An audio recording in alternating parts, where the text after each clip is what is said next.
Finally, right? Finally got us a victory. I'm really happy for our guys. All we talked about was finish, and that's what they did. We finally finished one and got a victory. So really happy for our players. Awesome feeling in the locker room, and love to have that. And it's the first of 4 games that we have here in the month of November, and so we're going to keep trying to just finish in everything that we do. Questions? Got mics? Harlon, you stood up there every single week, amid all this, saying these guys are sticking together and remaining positive. I guess how was the team able to do that to pull out a win today amid all the adversity you guys had? I think it was a combination of things. Our coaches, and then just our players, our staff, our entire staff of just buying in. When I first got put in this position, the first thing I did was, at the team meeting, was talking about staying unified. I said, we have to be unified. Everybody got to be pulling the rope from the same end. We can't be playing tug of war in our own building. And so, and those guys have bought in, and really proud of them for doing that. And I'll never forget these guys, because every week they bounce back. We say the 24-hour rule, and we had some gut punches where we didn't feel well on Sunday, but by Monday afternoon we started feeling better and shaking things off. And then practice on Tuesday and Wednesday and throughout the rest of the week, they were enthusiastic and had energy and had a great attention to detail and trying to go out and get another one. So I think, like I said, it's a combination of the coaches, the players, and the entire staff just always talking about staying unified and helping one another out. Go ahead, Chris.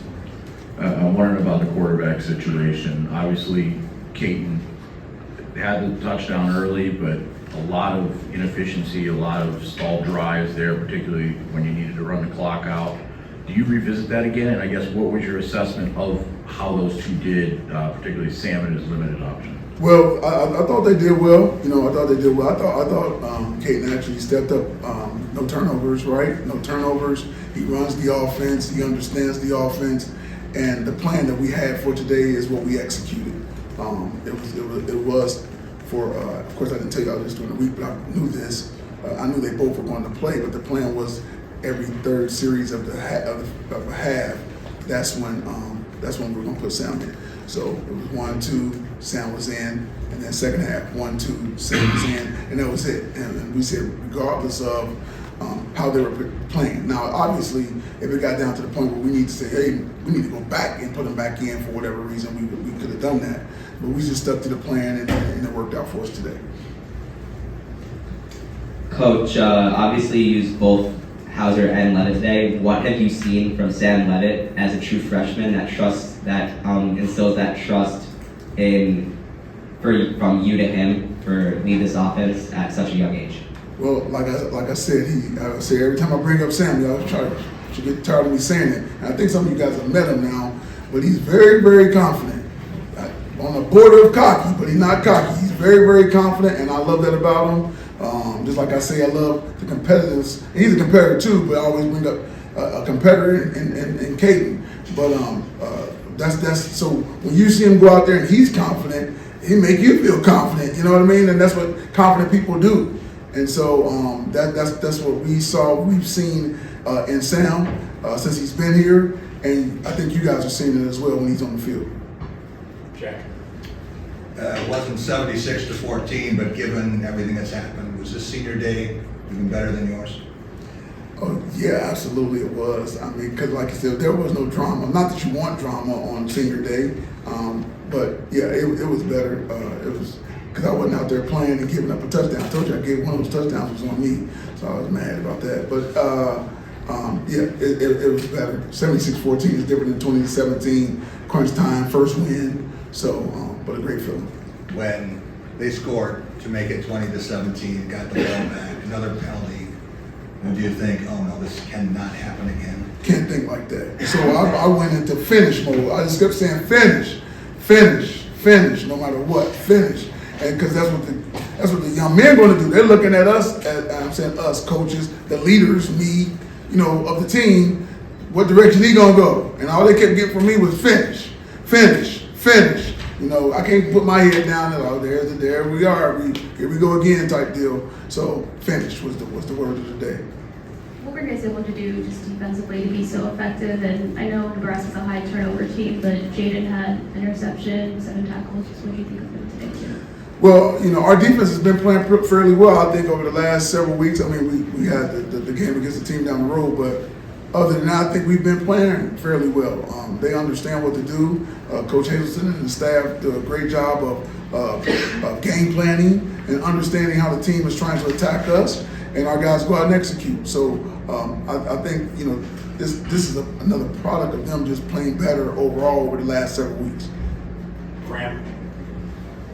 Can you describe the locker room and what the players said, just sort of the general vibe in there and any conversations that were had? You know how it goes. Everybody's hugging and saying, "I love you."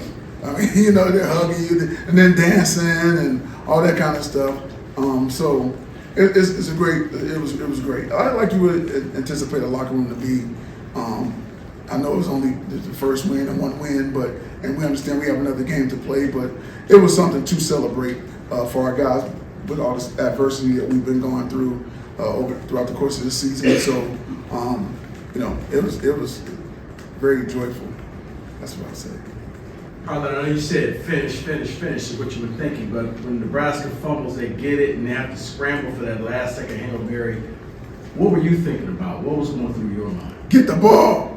Get the ball. Get it. I want to run out there and get the ball. The ball was out and went out and got it. I was also thinking, don't let the ball go over our head. So when that ball went up and I saw it tipping all around, I'm like, no, get it down. But we finally worked it out and got it down and got the victory. Harlon, just real quick, I was wondering what this means for you and how many people did you hug after the game coming off the field? So Tom and Alan said you got him as well in practice back. How many people? That you got to go back and review the tape. I have no idea. There's a lot of people. But that's part of it. When you want to succeed for one another, you all fighting together in the trenches, and you're going through what you've been going through. That's what you're going to hug and love you, man, and congratulations, all that type of stuff. I was wondering what was behind the starting secondary today. We saw 4 guys out there that we normally wouldn't. Very observant. That's good. With So I told you all a couple weeks ago, I'm gonna be me. I'm gonna start being me, and so you can't be late anywhere. I don't care if it's a minute or two. I mean, you can't do that. And so that was what it was. Chris? I kind of wanted to go off of Matt. You asked you about the defense, the 7 sacks today, the pressure that you guys were generating. Is that the best that you guys have been this year? And what do you think allowed you guys to put that much pressure out there? Well, again, if it's been the best, I'm not sure. I would think so. I mean, you watch them just like I do, but when you let's think how what game was this game? That was game 9. So now by game 9, you hope that everybody understands how we run in certain stunts, how we're doing everything, all the plays, how to execute them, working together, because those D linemen work together in some of those stunts and they got to do certain things. So now everybody has a true understanding of what's going on. You would think well, didn't you come out of camp and you had spring ball and all that? But some guys were new to the team and working with one another. And then you get injuries and all that kind of stuff. I think we got now a core group that's been working together long enough to understand how to actually run the stunts the proper way and all that type of thing, which allows us to get more pressure and execute at a higher level. Second row there. Coach, it seemed to be a little bit of frustration on the sideline with some of the offensive calls today, highlighted by kind of viral clip of D'Antonio on the sideline after one of those offensive calls. A lot of RPO, a lot of straight plays today. What's your confidence in the offensive play calling going forward, and are you looking to switch anything up with Jay? So Coach D had a viral clip, huh? We had to get him on his body language, bad body language, but Coach did. No, but that's his natural reaction. Everybody wants to have success and do well, and so that's just I didn't see. I don't know what you're talking about, but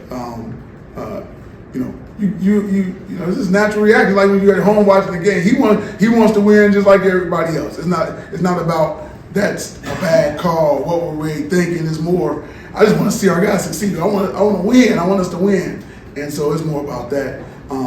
And we'll go from there. there's nothing that's going to be changed here within the next 3 weeks or anything like that. As far as that's concerned, our guys work hard and they do a great job. Rico. Coach, you got up here every week during this losing streak and, kept it positive, optimistic. So now that you got this win, can you maybe truthfully reflect back on what it was like going home Saturday night after those losses and just, I guess, how you kept it together? So you call me a liar? He said truthfully. No. It sounds like It doesn't sound like he was calling me a liar. Now, can I be truthful? I just didn't talk about it. It wasn't I wasn't being truthful. I just didn't talk. Well, it was tough. I mean, I didn't go home and start crying or nothing like that. If that's what you're looking for, but I would. I was. No, it'd be me and my wife. We talk, and that's what she would say. So, but how you feel? What you think? Those type of things. And I would, say some things, that I thought we could do differently and all that kind of stuff. But, I can't share all that with you guys, to be honest with you. But there's some things I've been thinking to say and do, and probably change a little bit. And then I'll share it with the staff and the team, and then we try to apply it and do it. And some of it, not all of it, but some of it, we use, and some like, I don't think you should do that, So, but there have been things I've thought about in the midst of that I thought we could possibly do better. Tom Browning. So Harlan, Simeon Barrow had the last sack at the end that caused the fumble, and the clock's winding down. He's been through some things. Looks like he battled through some pain today. For him to make that play that kind of semi-closed it out, your thoughts about how he played today in his journey? Well, arguably, Simeon has been our defensive player of the year. Arguably, you can look at it and study it, but really good football player. Love that he's on our team. Fired up that he came back when he did, and so he's just a warrior. He's a Spartan. He knows how to go after it. He's a Spartan dog. He knows how to keep fighting. He's not an excuse maker. He's going to keep pushing no matter what it is. He's going to keep going, and so love that about that young man.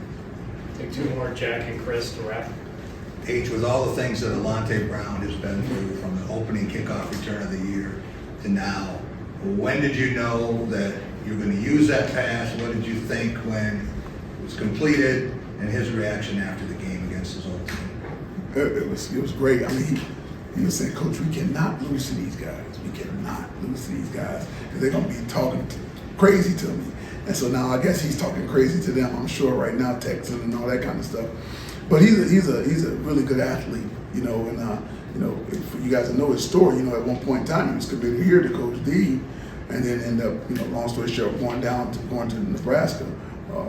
Even when I was at Florida State, he came down on an official visit down there, and so, but really good athlete, good football player. Glad he's a part of our team, and we knew that he had the ability to do what he did today, throwing the ball. He can even run it from back there as well.